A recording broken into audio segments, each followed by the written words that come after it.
So hi everyone, and welcome to another episode where I interpret your guys' dreams. If you guys would like me to interpret your dreams, check in the description down below where I'll have my email and also a checklist of what you guys need to include in the dream. So the thing I'd like to mention is I'm not using real names, and I explained that down in the description. But anyways, if you'd like to send me an email, make sure to send it at dreaminterpretation2020@gmail.com. So let's get started with the video. So I actually got two dreams this week, one from MJ and another from Jack.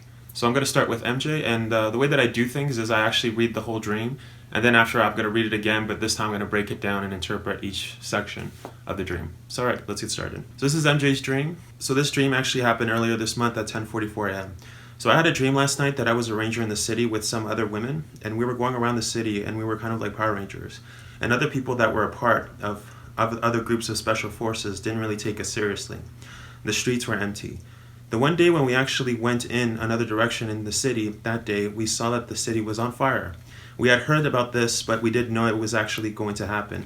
So we started to run the other way because the fire was coming. I was like, we need to go to the water, and I have a co-working space and have access to a hotel on the water. We need to try to get a room on the water, thinking that if the fire comes, we can jump in at least. And we go and meet my family, start packing in like 30 minutes because of the fire. I'm grabbing like all of these vitamins, and I put vitamins in the plastic bags.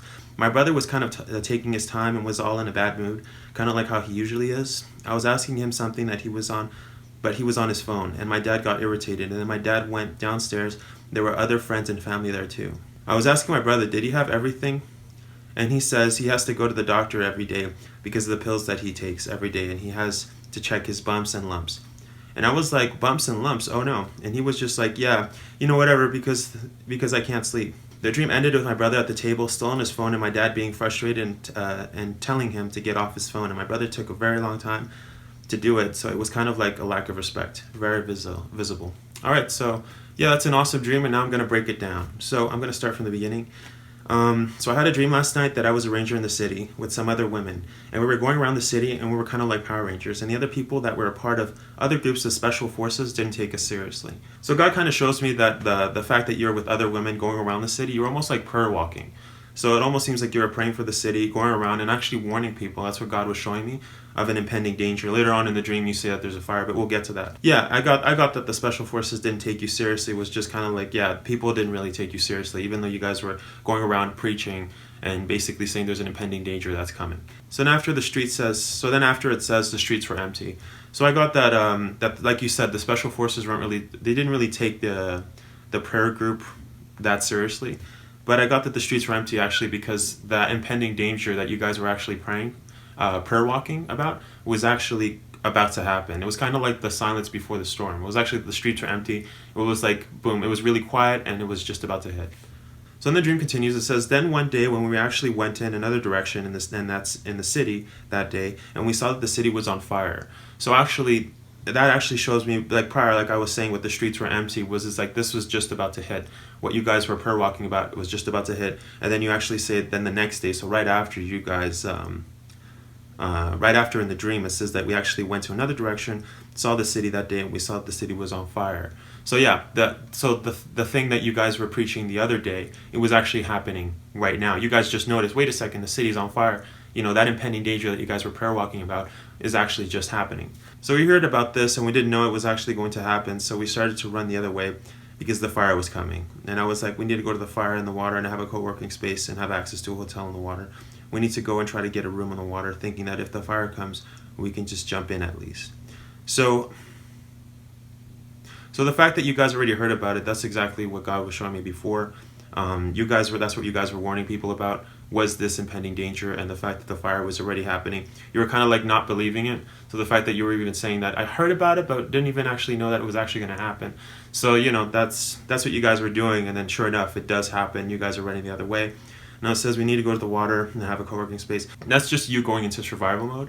The other thing I didn't mention at the beginning of the dream is that this dream is actually in close to like the end times. I mean, I know we're in the end times right now, but what I mean is that it's near that time when things get a little chaotic. So that's what your dream is actually. I didn't state that before, but that's what it's about. The dream continues with you going to go meet your family, and you guys start packing in like 30 minutes because the fire is approaching. I didn't mention this before, but the fire isn't a physical fire. It's not like there's a whole fire everywhere in the city that's just burning. I get that it's actually an evil. So yeah, the fire is evil. And then after it says, I'm grabbing all of these vitamins and I put the vitamins in the plastic bag. So that's just, God is just showing me that that's just sustenance. That's what you guys are just surviving. You guys are just grabbing food, getting stuff so that you guys can get out of there, because the evil is coming. And like you said, you have to pack you basically packed the house in 30 minutes because of the fire, or that was the plan. So then after it says, my brother was kind of taking his time and was like all in bad mood, kind of like how he always is. I was asking him something and he was on his phone, not really paying attention. Dad got irritated, and then my dad went downstairs. There were other friends and family there too. Your brother has some stuff he has to deal with, and especially he has to get ready as well, which I think is funny because in the dream it's not only just talking about you, but also speaking about your brother. So your brother needs to take care of some things, and by that I mean that he needs deliverance. The fact that he was in a bad mood, he's like, I'm going to go do this. I'm going to go on my phone, not paying attention. Yeah, God is just showing me that he needs deliverance. So yeah, so just like in the dream says with the bumps and lumps, and like I said before, that your brother has some things that he needs to have deliverance for. So like I said before, this is in the future, but this could be a serious problem in the future because it'll prevent him from figuring out that it's actually urgent that he needs to get out of there, and be with your family, right? Because like I said, that evil is coming. So these things affecting your brother aren't really, they might not be affecting him at the same state that they're affecting him in the future, but it's something that he needs to take care of at the moment. Is to have deliverance of those things. Those bumps and lumps, I almost saw them almost like leeches. Those are demonic things affecting your brother. So then after you say, oh my gosh, no, lumps and bumps, oh no. And he was just like, yeah, whatever, because I can't sleep. The dream ended with my brother at the table still on his phone and my dad being frustrated and telling him to get off the phone, and my brother took very long to do so, and it was kind of like a lack of respect, very visible. I also didn't mention before, but the dad is actually Holy Spirit or God. So God is kind of just telling your brother, you have to get your stuff together. We have to go, physically, not just your stuff, but actually your life. You have to get your life together so that we can go, so that you can advance with God and you can be with your family and get out of the city, because all that evil is coming there. And like I just read in the end, it says that your brother was being very disrespectful to your dad. That's at the state that he's in the dream in the future, is that he's not really listening to God. So yeah, that's an awesome dream, and what the dream is basically saying is that it's a warning dream, right? That it's also a warning dream for you, but mostly for your brother, right? So the warning is that he does need to get deliverance so that these things don't affect him in the future. So that in the future it doesn't keep him from understanding that he's in danger. Yeah, so that's it with the dream, and I want to say thank you for sending me that. So now I'm actually going to interpret Jack's dream. The quick thing I'd like to mention about Jack's dream is actually it was sent to me in Spanish, and so I actually did the translation. So just in case you guys see any mistakes, that's the reason. But yeah, so let's get started. So I had gone to help a place. The stage was like late. I don't know where this place was, and I think my help consisted of bringing food to this place. But in truth, it was a very, very humble place. People lived very together and very precarious. It was as if many very poor people from the Sierra, which is the mountains, as if these people had chosen to live together in this place. In my dream, I collected some garbage, and I think it was the plastics that served as containers for the food they had ingested, because I raised a bag filled with some kind of soup or oatmeal. Well, I collected this garbage because I was already going to leave, so I put together a black garbage bag, and from there I went to the back behind this place, because I thought I would find a place to deposit this garbage. There was like a small passageway to go outside to the back, and when I got out, I realized that the garbage was thrown everywhere. It was like a big area without herbs, pure earth, and like the part of a farm. And there was no specific place to leave this garbage, but I knew that I could not take that bag of garbage, so I had to leave it at the end of this passageway. And when I left it in a place where there were already a few more bags, I realized that there were a couple of girls who had their place to sleep in this small passageway.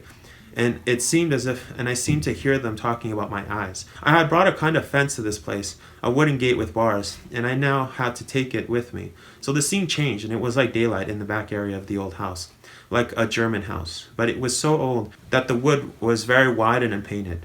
I was in the back area of this house in the chicken coop, and in my dream, that house was actually my ex-wife's grandmother's house. But my ex-wife's grandmother died last year in November. She left me a lot, and I had to bring her my fence. She came to meet me from her house, and I told her that she was going to take my fence. And I don't even remember if in the end of the dream that I left her my fence. But anyways, she asked me to fix the upper part of the fence that was already deteriorated, and I knew that she had to change it, and that would make the whole fence keep working. So then I took out my measuring device to measure its length, to change the piece of wood. And when I had done that, all of a sudden I felt my daughter's grandfather, approached me from behind to see what I was measuring. All of a sudden, the scenario changed, and again, it was also daytime. But it seemed to me to be the patio of his sister's house. And when I realized that he was there, I thought about my daughter, and I left everything I was doing and turned to look for her. And all of a sudden, I saw a silhouette of my ex-wife approaching from some balconies in the first floor of the house. And I saw my daughter, and she saw me and hid. And then I knelt down and raised my arms, and I started to call her, my love, my love. She jumped out, and we hugged each other tight, and I woke up. So it's a really awesome dream. It basically talks about the future. It's a warning dream, yeah. So yeah, I'm going to break it down now. So I had gone to help a place. It was late. I didn't know where this place was. I think my help consisted of me bringing food to this place, but in truth, it was a very, very poor place. People lived very together, and it was very dangerous. And like you said, it was as if, yeah, there were poor people from the mountains. So what God's showing me is that, yeah, you'd be going to these places that are very remote and that are being oppressed by the enemy, and you would be going there and helping them out. So the dream continues, and it says, it was as if these people had chosen to live together in this place. In my dream, I collected some garbage, and I think it was the plastics that served as containers for the food that they had ingested, because I raised a bag filled with some kind of soup or oatmeal, and I collected this garbage because I was already going to leave. So yeah, the dream basically is saying that, yeah, that you'll be going to these places, you're going to be serving them food, but really what that means is that you're going to be preaching the gospel. So just like in the Bible says, for baby Christians that they'll be receiving milk.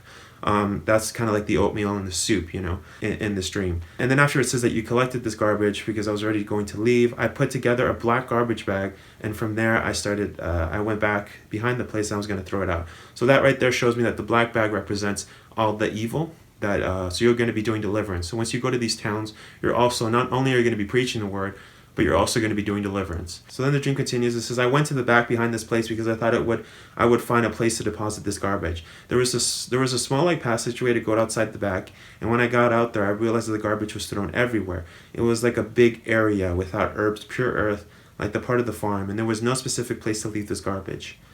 But I knew that I could not take that bag of garbage, so I had to leave it at the end of this passageway. So basically, after you did the deliverance, you brought the bag, you were going to go throw the bag out, you see that there's no place to leave the garbage because there's so much garbage and it's everywhere.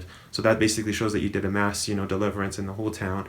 And then after it says that you saw these two little girls that were sitting there, a couple of girls who had their place to sleep in this small passageway. So yeah, so this part of the dream, it almost seems as if the girls were actually flattering you with how beautiful your eyes were, but in reality they were kind of mocking you. So this is actually a warning about how so the eyes represented what God had just done through you to help the town. So this part of the dream is a warning that you shouldn't be susceptible to just people's flattery, because it could be dangerous. So then after it continues, it said, I brought a kind of fence to this place, a wooden gate with bars, and now I had to take it with me. So then the scene changed, and it was like daylight, in the back area of an old house, almost like a German house. But it was so old that the woods were wide and unpainted. So then after it continues, and it just says, I was in the back area of this house in the chicken coop, and in my dream, that house was my ex-wife's grandmother's house.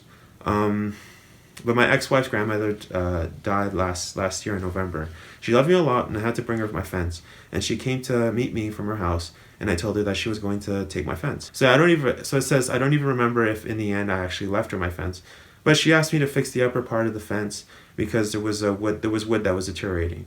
I knew that she had to change it, and that would make the whole fence keep working. So then I took a measuring device. I was measuring its length, and then all of a sudden I saw that my daughter's grandfather approached me from behind to see what I was measuring. And then all of a sudden the scenario changed. So in this part of the dream, as soon as you went to this old German house, that had to do with your daughter.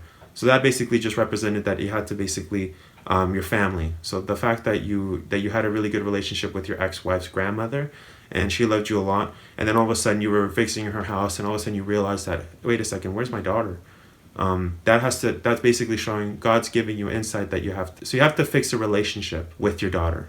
So that's why you were fixing the fence. So then after I thought about my daughter, and I left what I was doing, and I turned to look for her. Then I saw a silhouette of my ex-wife in the balcony of the house. So I saw my daughter, and she saw me and hid. And then I knelt down and raised my arms, and I started to call her, my love, my love. And she jumped out, and we hugged each other tight, and I woke up. So like I just said, that part of the dream basically is saying that you have to fix your relationship with your daughter. And the reason that when you saw her in the dream, the fact that she kind of didn't really recognize you and she kind of hid is basically showing me and indicating me that, like I said, this is a warning dream for the future. So you have to fix your relationship with your daughter. Just like I said in the beginning, the dream is a warning dream. So the fact that you just saw your daughter and she didn't recognize you, it basically shows that if you have to fix your relationship with your daughter. And that's what that whole thing with the fixing of the fence. The fact that your daughter's grandfather was actually looking at you and basically paying attention and basically looking like, what is this guy doing? How come he's fixing the relationship now?